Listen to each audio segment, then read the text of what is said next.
I been giving a lot of thought to origin, and it's interesting. The word origin, by the way, goes back to what is our origin? Where do we come from? You know, those are interesting ideas. And I've been pondering that, and then I ran into a book. I've had the book for a while. You ever buy a book and then forget you bought it?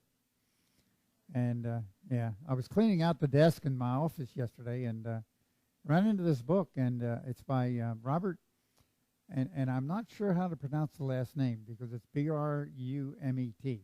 If you pronounce it the French way, it's Brumet, or it could be Bromit or whatever. But anyway, and he's talking about living originally. Interesting word. And he uses the word origin on purpose back to the origin, okay? Now, lots of conversations on the origin, okay? If you attended a church like I did, the origin was creation and took place in 7 days in Genesis. And we've already talked about that, that when Genesis started, there weren't days, if you stop and think about that. A day is the beginning, sun comes up and sun goes down, and the sun wasn't really created until the fourth day. So we kind of get lost in antiquity there, but that's okay.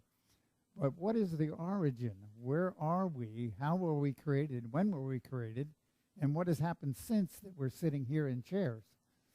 And the whole idea has been fascinating to me. And so I've been looking at it, and I want to write it down because I think it's kind of important. The origin, O-R-I-G-I-N. Okay? So the question is, where do we come from? Anybody want to take a guess? Am I doing okay? Good. So anybody, where do we come from? Isn't it interesting? I mean, these are wild questions. And part of the questions of life are, where did I come from? Where am I going? Why am I here? What am I to do while I'm here? Those are all very, very interesting questions. And if you really look at it, we can use pat answers. You know, I came here, whatever, you know. But when I really dig into it, where did I come from? What was my origin? Okay, now, we know going back, there's been people on the earth for thousands of years. Biblical scholars would like you to know that I think it's 4,000 or 5,000 years, but we know it goes back much further than that. Because there's evidence of man in archaeological things 20, 30, 40,000 years ago. So what was that beginning? Where did we come from? And how did we get to where we are now? And how is our life unfolding given that origin? Where are we? Even in psychological terms, right? So where do we come from? And what is our origin? Now, in the Big Bang, and by the way, science is working on the Big Bang idea that all of everything was smaller than like a tennis ball, and at one point it all exploded, and it is still exploding, traveling at the speed faster than the speed of light throughout the universe. Well, who created the universe? Okay, in other words, it's expanding into space. Well, where did space come from? So you can keep going back and back and back and really not get anywhere on this whole situation. But as far as we know, we are an extension of God. Okay, where did we come from? I've heard all kinds of stories. Some of the ancient tribes in their oral traditions talks about we were part of God, and God got lonely, so he created us to keep him company. That's a nice story. I kind of like it. And lots of stories around those ideas, but where did we come from? And we know now, science has proven that there's an energy everywhere present around us. We call it all kinds of different things. They're still looking for the God particle. They think they found it a couple months ago, but I haven't really seen anything yet that addresses that completely. So here we are, science and religion are starting to merge. And so where do we come from? What is our origin? Okay, so if we believe our origin is from a source, okay, so what is that source? A question I have for you. I want you to take a minute and just be quiet and try to consider yourself not existing. Anybody ever done that? Can you know, a lot of people think that when we die, we cease to exist. Can you do that? Anybody? No. Because you always have been, you always are, and you always will be. When people ask me, I say this a lot, I enjoy it. When people ask me, are you ready for eternity? Well, I thought we were in eternity now. Because, you know, this is a short span in eternity, and we got other things to do. And where did I come from? Where am I going? I don't know those things, but I know that I came from somewhere, and I'm going somewhere. I mean, that's intrinsically, we know that within us when we get honest with ourselves. Okay? So what is the source? Where do we come from? Now, where I go here now is a step of faith, okay? And the step of faith is the source has to be a energy that today we call God. By the way, God is a term, is relatively new within the span of history. It comes from the old German, the highest good, Gut. How do you spell Gut? G-U-U-T? Sounds good, anyway. And so it wasn't in our language years and years, you know, centuries ago. It's relatively new within the last, I don't know, 400, 500, 600 years. So God is something we have identified. Everybody there? We have said, this must be where I came from. So it's actually a man-defined. So man defined. D-F-I-A-D. Okay? Okay, so and there's all kinds of controversy today. What do we call the divinity, divine power? Okay? The Jewish tradition in the Kabbalah has, I think, 97 different names and aspects of God. We're familiar with the Muslim faith, and those are faiths that they call God. I think I've told you about my friend Philip, who in his clouded thinking when he was a disabled mentally child, he developed the name George, and he called God George because he figured out that there was something higher than him, and he interacted with George. Now, anybody agree? Doesn't matter what you call that power. But there's an energy, and I'm going to write the word energy. There is an energy that seems to interpenetrate everything, okay? And when we get down, now that we got quantum physics and we keep getting down lower and lower in the, you know, they keep pulling things apart, and we're down to quarks and all that kind of stuff. They keep going, and they keep finding more and more and more. And the more depth they go, the stranger the behavior is down there. So we have a thing around us called energy, okay? And it shows itself up in lights. It shows itself in everything around us. And if you stop and think about it, in the physical body, what are we? We are a form of energy. And our thinking makes it so, okay? Now, that seems to have been a principle for years. As a man thinketh, so is he. What I think about, I create. The kingdom of heaven is within is literally talking about anything I ever want is already within me at the thought level. So what is my origin? Okay, where did I come from? Way back in the beginning, what was I like? Okay, or let's say my ancestors, what were they like? Okay? And if God created, and this is an if, everybody hear the if? If God created us, could God create anything that wasn't perfect? See, it's an impossibility. How can a perfect being create something that is imperfect? All right? Now, I want you to really think about that. It's an impossibility. So, my origin in the beginning, doesn't matter where it happened. It could have been 5,000 years ago. It could have been 500,000 years ago. It doesn't matter. But my origin must be perfect. And if my origin is perfect, what are my possibilities living today? Fascinating, isn't it? So what happened? Very interesting when you really start and think about it. And this book, by the way, it is a Unity book, and you can easily buy it. Maybe we'll buy a few copies.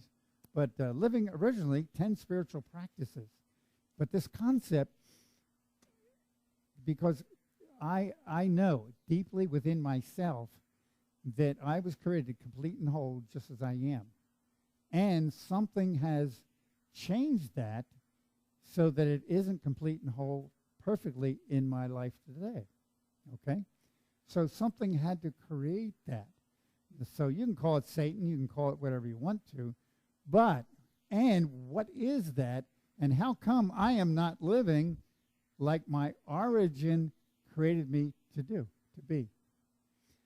You ever stop and wonder, if the medical community still doesn't know why we die, okay? I wish we had a physician here, okay? But they don't know. There's lots of stories and lots of postulations. And, of course, I take vitamins and everything else to live longer. But what is that process? And how come we decay and die? You know, in thermodynamics, physics, things wear out. Okay? Did you ever notice around us that everything has a beginning and an end? In our world, everything has a beginning and an end. No matter how, you know, could you imagine 50,000 years from now, somebody digging up one of these chairs? I wonder what that was. Okay? So that everything has a beginning and an end. And it slowly wears out and or slows down or decays or goes back to its original state of being. Okay? So in the physical world, and I'm looking at the physical world, right? And in the physical world, that's what I'm talking about. Okay, so what's it like in the spiritual world? So I am in the physical world, and the physical world I just defined decays, slows down, gets old, becomes useless, etc., etc. And in the spiritual world, which I am told I'm part of, everything's perfect. So in the origin, part of me is still in its original state. So where is that? Okay? These are fascinating life questions. They really are. And in thinking about it, what am I like? Okay? And what are you like? Well, there's a part of us that is original, perfect, spirit, okay? And there's a part of us that we have the energy that we control somehow has been misdirected in the physical area. Everybody there? Anybody want to comment? It's fascinating. It really is. So, who tells us? You know, we just defined that in the physical world, here it is. In the physical world, things wear out. I don't want to, okay? Well, where did we learn that things wear out?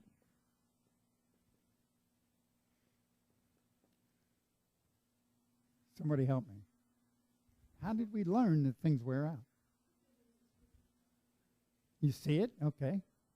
With your eyes? Okay, good. Say it again.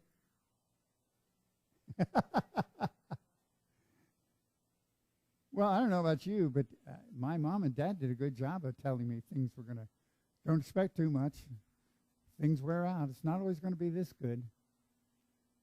So here's the key. I'm going to use the word culture. We have a culture around us, and we have for years, centuries, that says this is what life is like. And we also have an origin or an original way of thinking in spirit, and we have these two sources. Which one would you say is dominant in our world? Culture, yeah. Okay, now what did I learn? What did you learn in your culture? Just give me some learnings. Go ahead. The chiggers, yeah, I got chiggers and I don't like the heat, yes. Chiggers, by the way, are annoying and they're real too. You know, don't tell me they're a figment of my imagination. Good, what else? Huh? Life is hard. You're going to have to learn to struggle, boy. Yeah. Good. What else? Don't what? Don't give up. Yeah. You got to keep banging your head against that wall because you know that wall's not going to move, but I'm going to keep trying. Okay? People hurt you. Yeah. Yeah, that's a protective. Don't let people hurt you, but the mind doesn't hear don't. Okay, so you know, the famous Gettysburg Address, what was it? Man lives 80 and 12 years or whatever it is. So we've been programmed. I've been thinking about age, and you notice how long-living type people, there's more and more. There's over 500 in the United States now, over 100. Okay? So is that a consciousness? Is that health improving? What is that? Because more and more people are talking about living longer.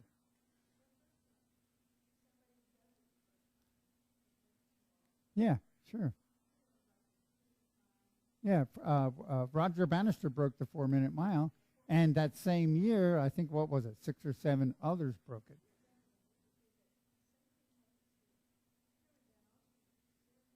Good. So you're telling me maybe thinking creates where we are now. You see that? So thinking is the key to where we listen. Okay? And Jesus kept saying the kingdom of heaven is within. You know, on and on. He kept talking about these secrets everywhere. And here we are today. How come life is such a struggle? How come we have people fighting each other in overseas? Okay?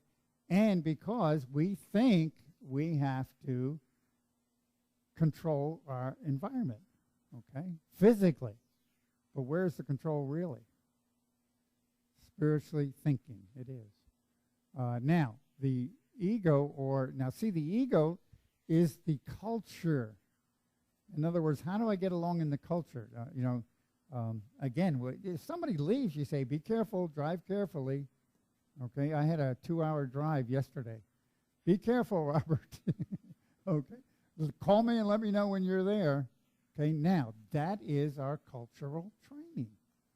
And what does that create here? My God, it's dangerous out there. Huh? Yeah. Fear. And Course in Miracles says I either look at it with fear or I look at it with love. Now, if I looked in love completely all the time, how would my life work? Well, I certainly wouldn't do a lot of planning. I know that's anathema to some of us. But if I learned to live spontaneous in life, who would be running things? Yeah, it's scary sometimes to allow spirit to run things. It really is. I remember Cos Castaneda used to talk about in his books, the way to find out whether you have faith or not is step off a cliff and see if you can fly. I don't want to go there. Okay, but that's what it feels like sometimes when I do things inspired by spirit. Kathy, yeah, it is, because it's frightening. Oh, my God, I don't know what's going to happen. Okay, why don't you give it a try and see what happens? We're going through issues in the church right now. And the issues are, how are we going to sell the place? What are we going to do? Who's going to show up to help us? What's going to happen? Well, Madeline reminded me yesterday, Spirit already has it figured out. Okay? And it might not look like I want it to look. However, it looks like it should be. And it might not be the cultural programming. It might be just back to my origin, that I am a child of God, created in the image and likeness of God. And no matter what I do, Spirit is always there to guide me. Okay? Kenny's leaving.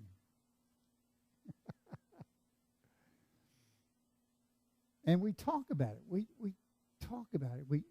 Let go and let God is everywhere.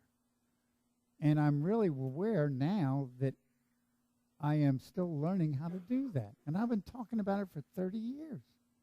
And yet it's still an awareness, okay? That what am I? Okay? So what are you? Spirit. And we were created originally perfectly, and we have allowed the cultural thinking around us to bring in fear, and the fear has deeply embedded year after year, lifetime after lifetime after lifetime. So where we are now is trying to unscrew all those issues in our consciousness. Lots of ways to do it, like lots of ways to the mountaintop, and that's why I believe meditation, prayer, being with folks like you is so important to us. So where am I going? What am I doing? Where did I come from? And if I am created in the image and after the likeness of God, spiritually, by the way, that's if first Genesis is the spiritual creation, second chapter of Genesis is the physical creation. So I want to dwell in the first chapter of Genesis, and I am created in the image and after the likeness of God, and God is always perfect. So what's my life supposed to be? Perfect. And I have allowed the cultural traditions around me to influence where I am today. So, Billy's song, I have a joy, joy, joy, joy down in my heart. And if I really held that idea, what would my life be like? Perfect. And joyful. It might even be some fun. Okay? Anybody have anything to add? Okay. This idea of living originally, what would it be like to live like I was originally meant to live? Okay? No. It's cars wouldn't break down. Food would be the most wonderful thing in the world. Our relationships with each other would be, wonderful. No mental illness. Yeah. That's interesting, okay? It really is. You'd be still a communicator of some sort, bringing people together, okay? Okay. Anybody have anything to add?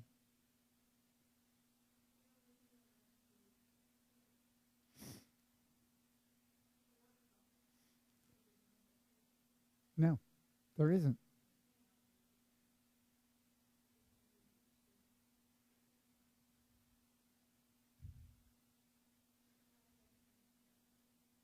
Yeah, everything is energy. Energy in itself flows in what we call photons, or a form of it. So it's always present, always moving. And here's another idea for you. Troward says, spirit is always for growth and expansion. Abraham says we're standing on the edge of creation, which implies that we have to leave the old behind us and move forward. Okay, could you imagine, in our retail, I've had people say, well, these big boxes are too big. Well, how much have they supplied to people? And what do I have to leave behind? I have to leave old ideas behind if I am on the edge of creation. So, all right, I'm finished. Thank you.